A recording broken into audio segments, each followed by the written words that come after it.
This is a story about two women who, from the outside, seem to have it all. They're young, gorgeous, and living the high life in Hollywood.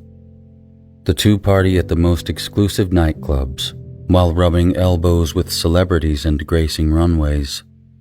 One of them is a model, the other a talented designer.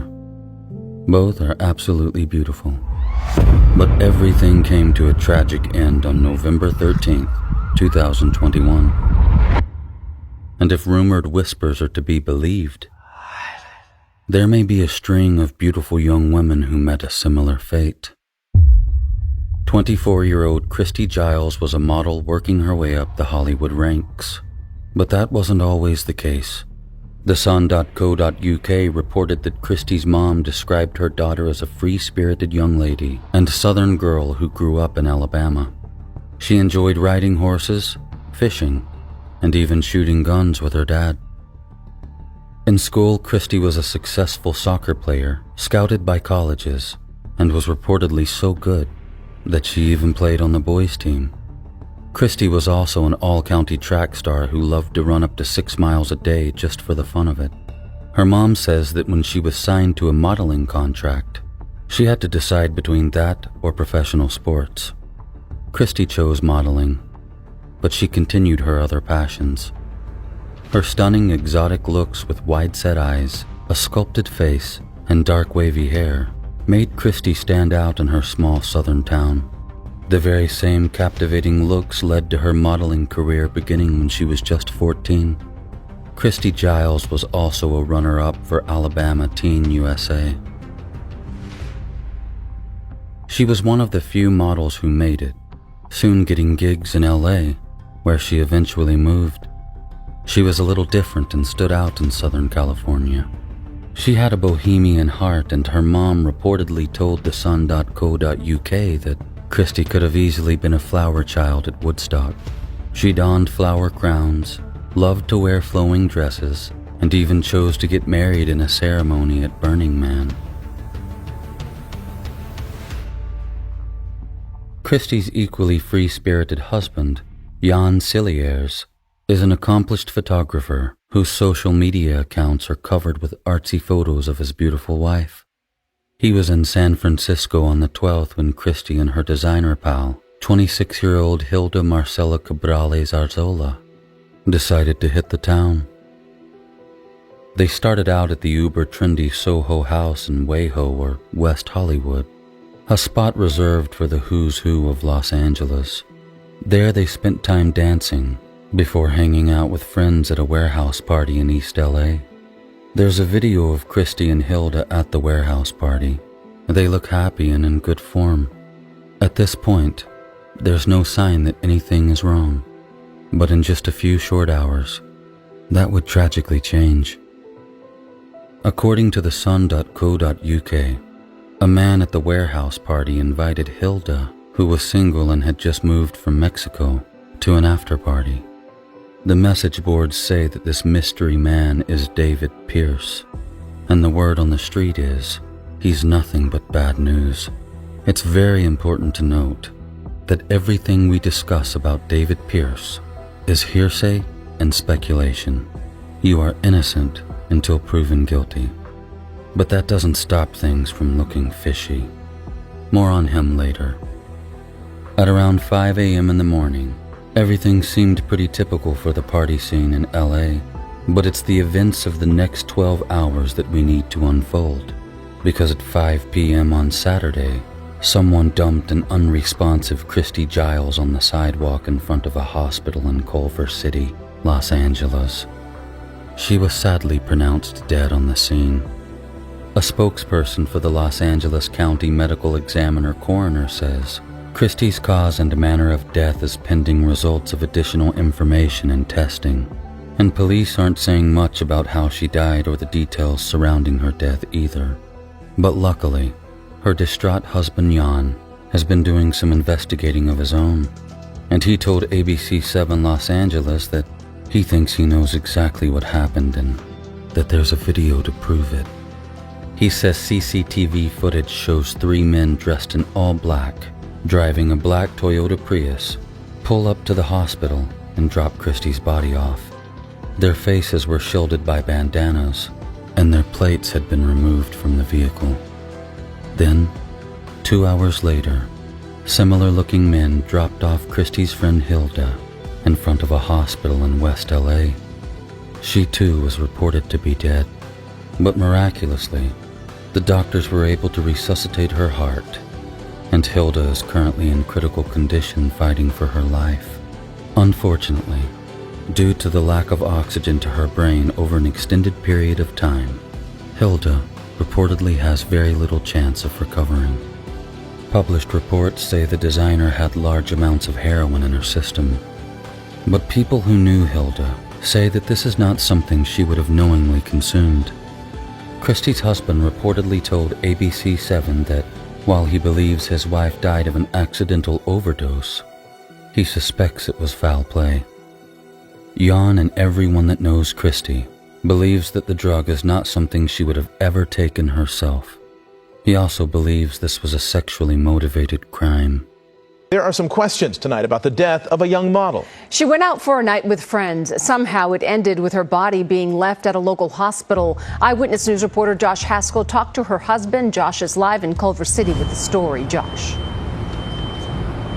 And Giovanna, a producer who worked with Giles, said that many in young Hollywood are mourning this loss. The LAPD believes that it was a drug overdose that turned fatal, but family and friends believe that it was foul play. The loss is just so hard. Jan Cilliers was in San Francisco this past weekend visiting his father, while his 24-year-old model and aspiring actress Christy Giles stayed back in LA. Friday night, Giles went out partying with two friends. Saturday night at 5 p.m., nearly 12 hours from when she was last heard from, Cilliers says Giles' body was left on the sidewalk outside Southern California Hospital in Culver City, where she was pronounced dead. Cilliers says there's video of a car without license plates and men concealing their identities, placing her body there. One of the friends Giles was with went home. The other friend, Hilda Marcela Cabrales Arzola, who goes by Marcela, was left at a different hospital 2 hours later, Kaiser Permanente in West LA, where she's in critical condition. Marcela's toxicology report came back, and I guess they found heroin in her system. Which is nothing that either of those girls would ever do, not voluntarily. Cilliers and Giles share their locations with each other for safety via their cell phones, and according to the friend who went home early, the two girls met some men while at a party in downtown LA and ended up at this West LA apartment building. I've got all the messages that she exchanged with anybody else that night, and she was texting Marcela, the girl that she was with, at 5:30 saying, "Let's get out of here," with like the wide eye emoji. No messages were sent or checked after that, according to what Cilliers has found via iCloud. The LAPD tells Eyewitness News the preliminary investigation reveals a possible overdose which turned fatal. But Cilliers suspects there was foul play and wants whoever the girls met that night to be held accountable.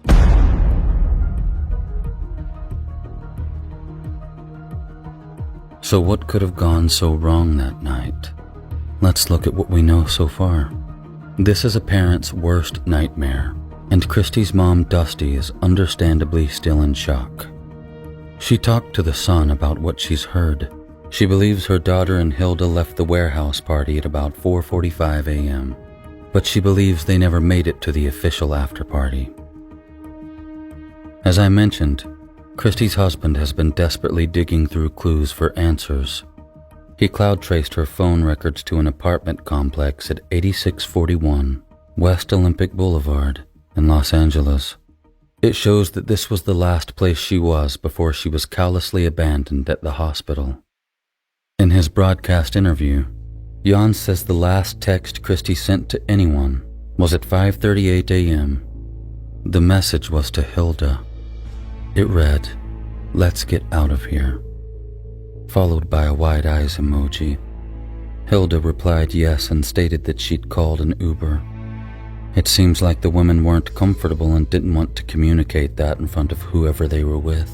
But that's when all communication stopped, and from that point on, Christie never sent or read another message.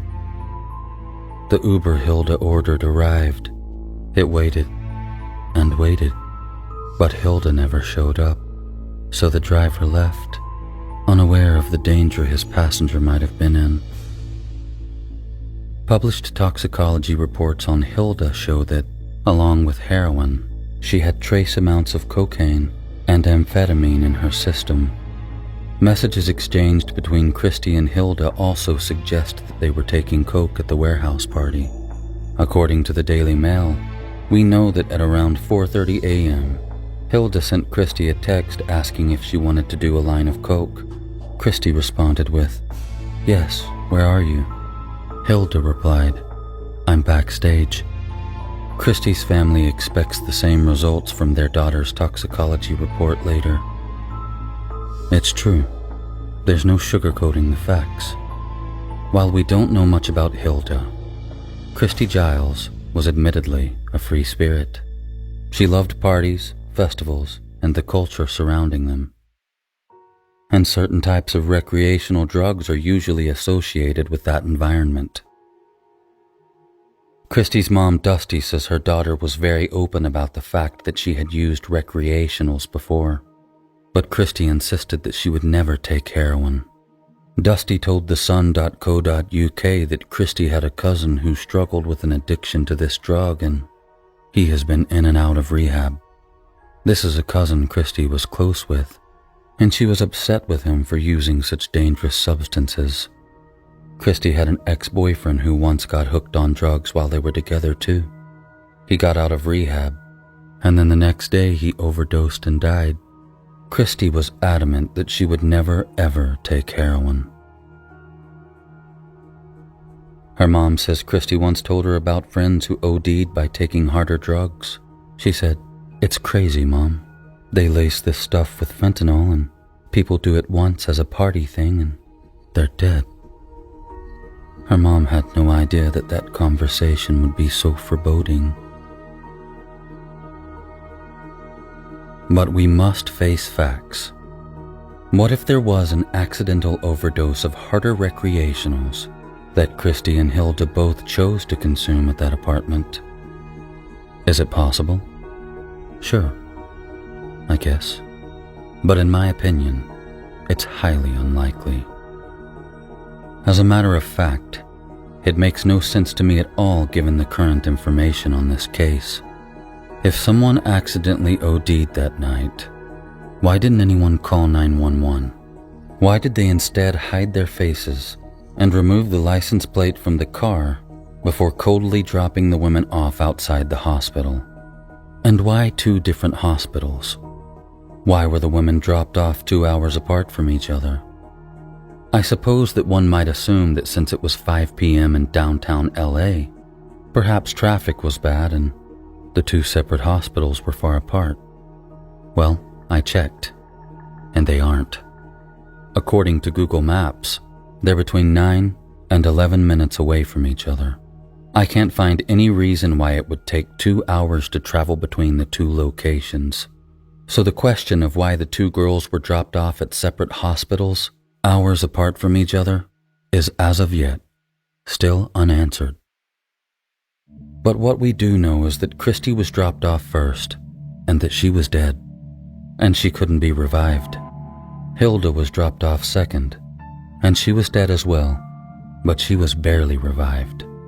I wonder if the reason for the 2 separate hospitals and different time drop-offs is right there in those details. Perhaps there was a huge mistake made at that apartment.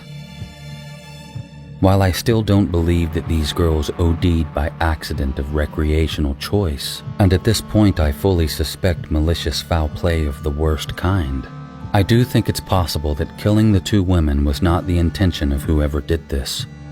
Christy wanted to leave the apartment in under an hour after arriving, as evident in the text she sent Hilda while in the apartment. Hilda confirmed the intention to leave the location in her reply to Christy and even organized transport. Shortly after that, Christy was never active on her phone again, and Hilda wasn't responding to messages. If Christy Giles clearly wasn't comfortable with the situation, it would be odd in her uneasiness to suddenly decide to inject something recreationally at this time. I mean, to my knowledge, It's not exactly the kind of substance you take before jumping in an Uber, and I feel like something or someone at that party scared her. As a matter of fact, I've been at parties where someone breaks out a substance I'm not comfortable with in the past, like injectables, and I've even sent very similar short-range messages to a friend to avoid being rude or confrontational. I've also sent similar texts when someone who makes me uncomfortable has entered my company and I want to leave. Christy's final message to Hilda appears to me like one of these situations may have been possible. So whose apartment were Christy and Hilda partying at, and why were they seemingly so keen to leave? This is where we get back to the central figure in this case, David Pierce. In the age of online reviews, this guy doesn't even have a 1 star.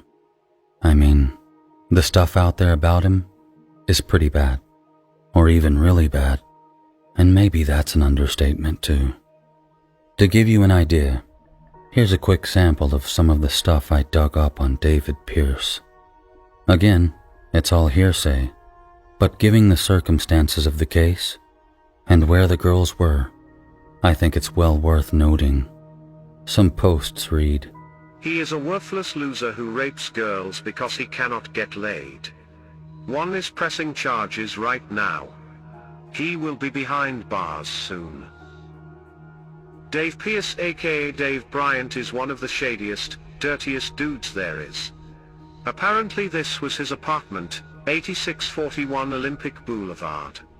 He has a long rap sheet, and has done all sorts of stuff, predatory and disgusting stuff with women. Been hearing about drugging rumors years. He used to roll with Predator Ron Jeremy and Ralph Reckerman. You should implore the police and FBI and media to release his name to the public and see other victims that come forward. I dated and lived with this guy for 4 months, and it was the most emotionally devastating and violent times of my life. I witnessed him steal countless things including money, iPhones, hotel items, and walk out of grocery stores with carts filled to the top. He put Dave, my sexy husband, in my phone the night we met also. He constantly brags about all his pull and connections, yet it always seemed that every door was slammed in his face and no one wanted to do business with him. He preyed upon women constantly and told me I needed to let him fuck lots of other women or I didn't love him. He brought a very young girl home once and started hooking up with her, but once she was extremely uncomfortable. She started saying no repeatedly. Dave refused to stop and I stepped in and told him she'd had enough and to come have sex with me. I was only telling him that because I felt so sad and scared for the little girl who clearly was frightened by his sexual advances. To top all this off, on numerous occasions he would engage in physical altercations with me, causing major bruising, black eyes, and broken fingers. He bit my face so hard I bled. All in all, he's trash. This guy is the biggest douchebag in LA. He apparently steals money from people. He got my friend drunk and took advantage of her. I met him and he grabbed my phone and put his number inside my phone as Dave, my new husband. I told my girlfriend about this guy who did that, and she said, "Is his name Dave?" I replied back, "Yes." It turns out that this guy is a real douchebag. I have heard stories from a lot of people in Hollywood that this guy stole money from. He gave someone of my close girlfriend's date rape drugs. I think every girl should watch out for him. And you get the idea. They say David has a reputation for taking advantage of young women, and that he needs to be stopped. And people have been saying stuff like this online since as early as 2012 as far as I can find. And it probably doesn't help matters that Dave ran around with accused predator and alleged rapist, Ron Jeremy, who is currently in jail charged with 30 counts of sexual attacks and abuse. Reports on Facebook state that Dave even sometimes claims to be Ron's nephew. Now, all this could be made up and anyone could write this stuff, so who knows what the truth is. By the end of this tragedy, there may very well be more to this part of the story. Time will tell. When talking to the media, Christy's husband has implied that David was last seen with his wife and her friend Hilda before they were discarded at the hospitals. The Daily Mail reports that David was also allegedly spotted at the warehouse party with large camera equipment. When Jan woke up the next morning, his wife wasn't responding to his attempts to contact her, and he started to get worried when he didn't recognize the location her phone was displaying via tracking. After a while, he decided to post the address Christy's phone was showing on social media and see if anyone knew who lived there. And that's when people started contacting the worried husband, claiming that David Pierce, aka David Bryant, is the one who lived there. David is also allegedly the owner of a black Toyota Prius, and in response to Jan's post, several people began reaching out to say that the guy that lived at that address was nothing but trouble. Two of David's alleged ex-girlfriends also contacted Jan to warn him about the danger his wife could potentially be in. Jan admitted that he himself had heard stories about David throughout the years and found it odd that the two girls would have gone anywhere with him willingly. But it appears that they did. Christy's phone remained unresponsive at the address all day Saturday. Then at 5 p.m., Jan noticed that her location had moved to a nearby hospital. His worry turned to panic as he frantically called the hospital, but they declined to give him any information, so Jan called Christy's parents in Alabama for help. When Christy's mom contacted the hospital, she was given the news of Christy's passing, and she relayed that to Jan. The Sun reports that investigators have now spoken with two other men that claim they were the ones with Christy and Hilda that night in the apartment. It's also reported that they dropped the two girls off in the Toyota Prius. Cops also went to the apartment and allegedly spoke to David Pierce about the incident. And the story so far from the men is that the two young women accidentally overdosed. There is no word back from the police at this time with further information as to whether or not any arrests have been made. The family is still waiting for so many answers. While the cops were at the apartment, they spoke to two of David's neighbors. I'll tell you what they had to say in a minute. But first, back to David. There's more. And before I tell you, I have to stress again that rumors are just rumors until there's proof. But a lot of independent sources have been saying the same thing for years, and that cannot be ignored without question. So here's a doozy. The Daily Mail reports that Christy's husband told them that David is accused of running with associates that attend snuff parties. Wait, what's a snuff party?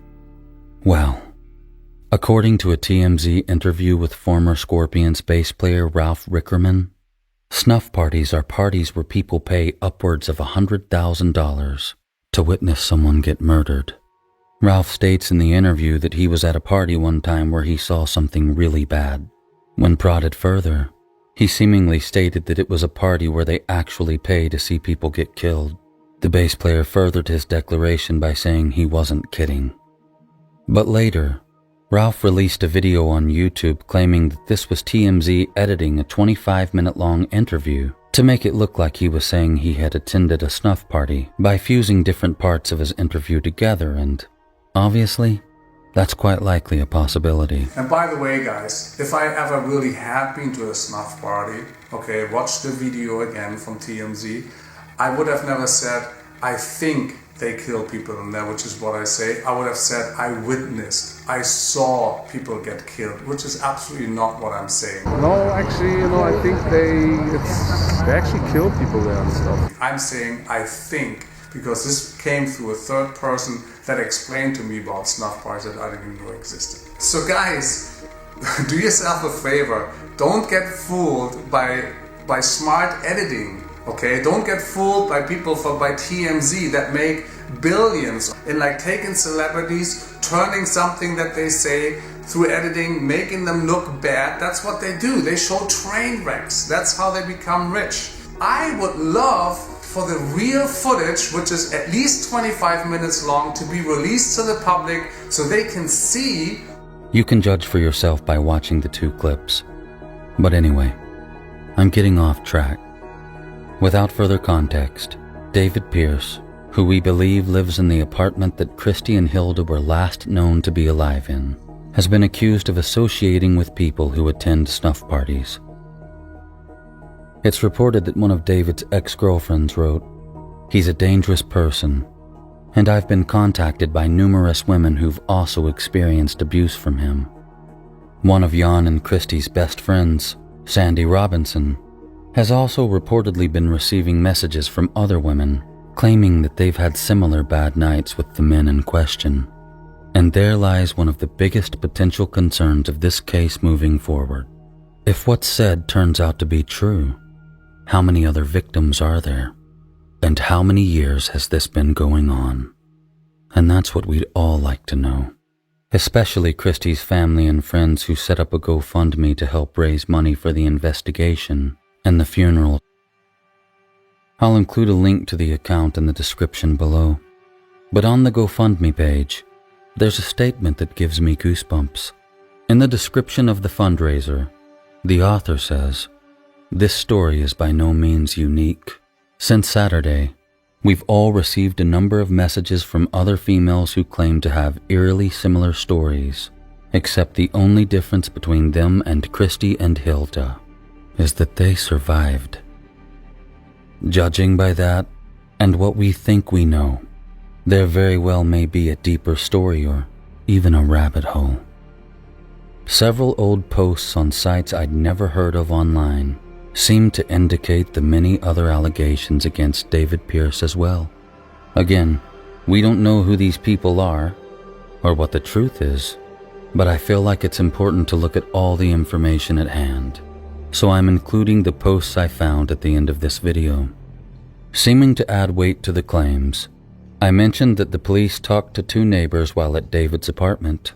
The Sun reports that an unnamed source said, "I heard someone moaning in pain for 5 or 6 or 7 hours all day on Saturday from David Pierce's apartment. I was wondering what it was because there's always very loud noises coming from that apartment. But this was moaning, and it was very weird to me, but he's a weird guy. And I don't want to get on his bad side, so I never confront him. I haven't seen his car for days." Another 75-year-old neighbor also stated that a lot of people have been upset with him already. He makes a lot of noise and there are always people coming and going from his place.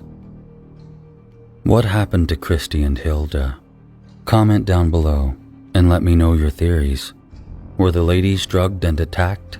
Or is it possible that this is all a big mistake that's being overshadowed by a desperate attempt to evade responsibility of an accidental recreational overdose? Well, based on the information I see right now, which is admittedly one-sided, and pending further investigation, I do believe something absolutely horrible happened to Christy and Hilda at that apartment, something they did not give consent to. I believe this was not an accidental overdose. I believe this was homicide. But that's just my opinion, and pending further information, that could change. But what do you think happened? Or do you happen to know something about this situation that no one else is talking about? Let me know in the comments down below.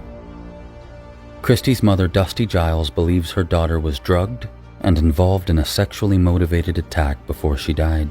Christy's father, Leslie, says she would have fought like hell if she was capable at the time.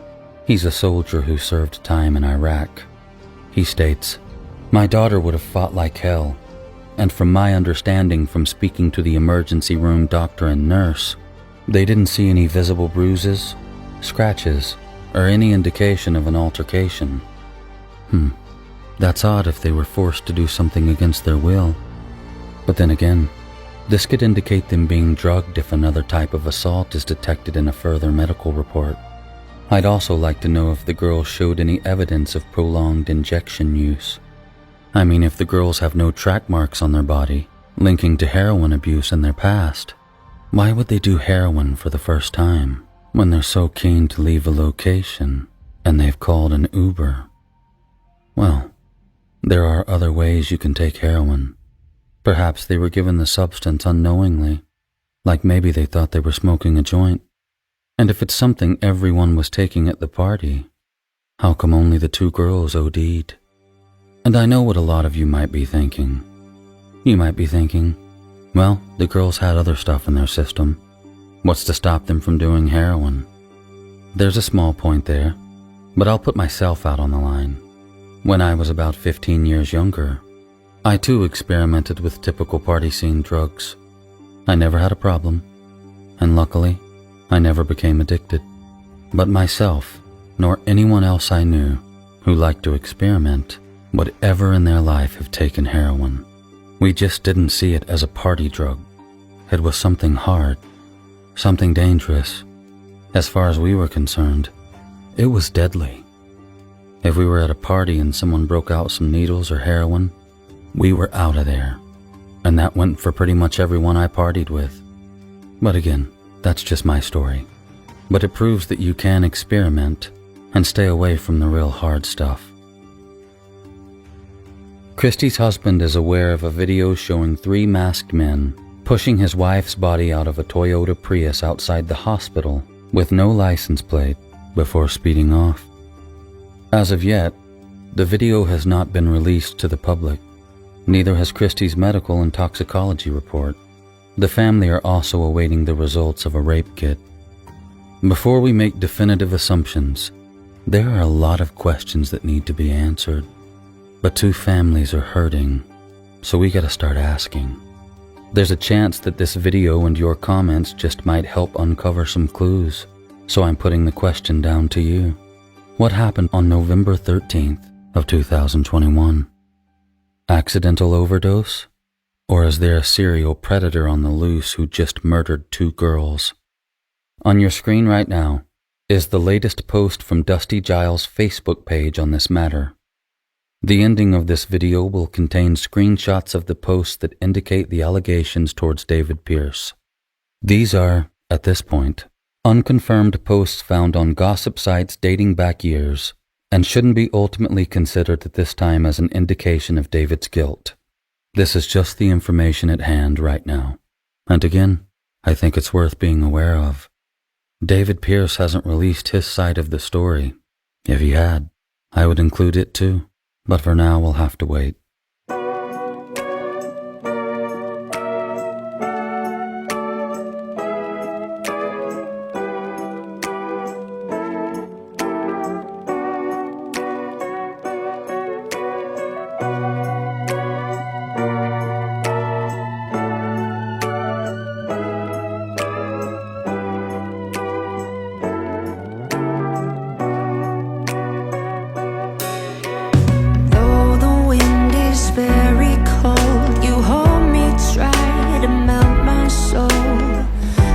It harder to say goodbye.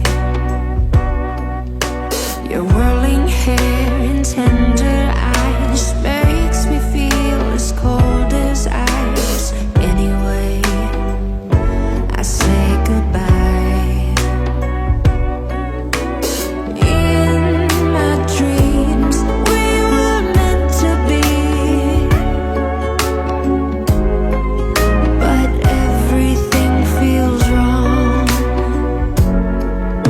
The sky is gray, times are changing. This is the end of everything, but it's hard to say goodbye. In my dreams, we were meant to be, but everything feels wrong. Just doesn't feel right. It just doesn't feel right. Update number 1. What happened in apartment 8641? The story of Christy and Hilda, the 2 women that were left drugged and unresponsive at 2 separate hospitals in LA in November. We knew Christy Giles had passed away on the scene where she was found outside the hospital. Last time we spoke about this case, Christy's friend Hilda, the designer from Mexico, was still fighting for her life. Sadly, not long ago, She too passed away right around the time of her birthday, when her family had to make the very hard decision to take her off life support. There was no chance for her to recover. Rest in peace, Christy and Hilda. But just a couple days ago, 3 men were arrested in connection with this case. One of the men was 47-year-old Michael Ansbach, an ex-cameraman from the TV show Vanderpump Rules, and the second man was 42-year-old Brant Osborne, an extra off NCIS LA. Brant was actually arrested on the set of NCIS LA. Both of these men are believed to have been in the car that dropped off Christy and Hilda at the hospitals.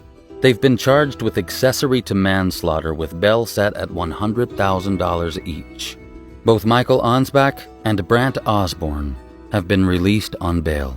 And the third man that was arrested was none other than 37-year-old David Pierce, the suspect Zoolander wannabe from the original video I made on Christy and Hilda. He's actually Brant Osborne's roommate, and they'd been living at that apartment for about 6 months.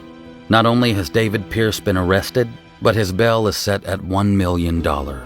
According to the Daily Beast, David Murrieta Jr., an actor and stuntman, told the Post that Brant Osborne had boasted about the big weekend being the craziest weekend of his life. Osborne reportedly told Murrieta about the party. He said Christy and Hilda came back to the apartment and took a bunch of drugs. Osborne said he left the party for a while, and when he returned, David Pierce told him that Christy was dead.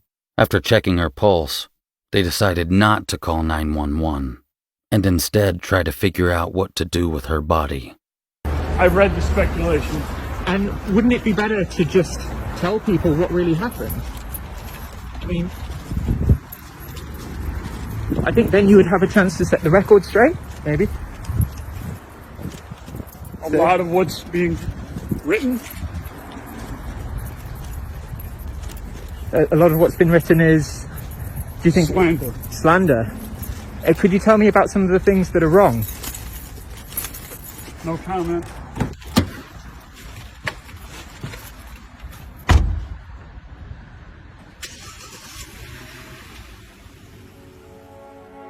The DA for LA County says David Pierce is now also being charged with assaulting a woman in 2010, as well as another in February of 2019, and at least another 2 incidents in 2020. Damn, Dave, it's not looking good for you. Actor Steve Bauer from Scarface, you know, Al Pacino's best friend in the movie, yeah, that guy. He told the Daily Mail that he witnessed David Pierce assault a woman in 2008 at a house party in Beverly Hills when they were roommates. Apparently, David Pierce disappeared with a young Latina woman, and her friend got worried when she couldn't find her. So Steve Bauer and the missing woman's friend began searching. Moments later, the missing young woman bursts out of a room crying. So Dave tried to hurry Steve out of the party, saying, "Don't listen to her.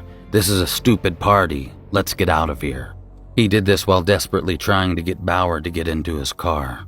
But Steve made Pierce take the 2 women home as well. They sat in the back as Pierce sped down the road. The crying woman in the back seat said David had cornered her and locked the door. She told him he didn't want to do anything and said that she wasn't into him. He insisted that she did like him and then proceeded to force himself upon the woman. David continued to claim that she was a liar. Nothing more than a maid, he said. She'll brag about this later, Pierce claimed at the time. A physical altercation between David Pierce and Steve Bauer ensued. Then Bauer promptly moved out of David's spare room and didn't have much to do with him after that. He recalls that Pierce seemed like a nice guy for about a week, but his true darkness emerged when he began making a lot of bold statements about drugging women to have his way with them. Steve hoped Pierce was joking at the time, but it soon became obvious that David wasn't kidding. Oh, and remember Reicherman? The bass player from the Scorpions that TMZ had the snuff party interview with? He said he went to David Pierce's apartment once to visit Steve Bauer, but Steve wasn't home. So David let him in and showed him around. Ralph said David had an adult movie blasting from his bedroom and showed Ralph a stack of women's IDs in his apartment, which he handed out to young girls to get them into clubs. He also had dozens of credit cards not in his name. He refused to give an explanation about the cards. But when Ralph asked David why he needed IDs to get girls into clubs, David said it was because a lot of the girls they hung out with were underage. Then Ralph says young girls started showing up at the apartment where Dave would give them one of the IDs to go out with later. He says these girls were very, very young. That's when Ralph says he decided to leave and excused himself. My question to Ralph and Steve is, why didn't you report David? Why did you let this go? This man was clearly a serial predator of women and girls, yet you let him slide and now 2 girls are dead. It's not your fault, but you could have been the reason these lives were still living. What a shame. For what? To not be a snitch? To mind your own business? It was your business. Well, that's just my opinion, and nobody wants to hear that. Anyway, it's a big update and a massive step forward for justice. I do wonder if Ron Jeremy ties into this in some way, but I guess we'll find out.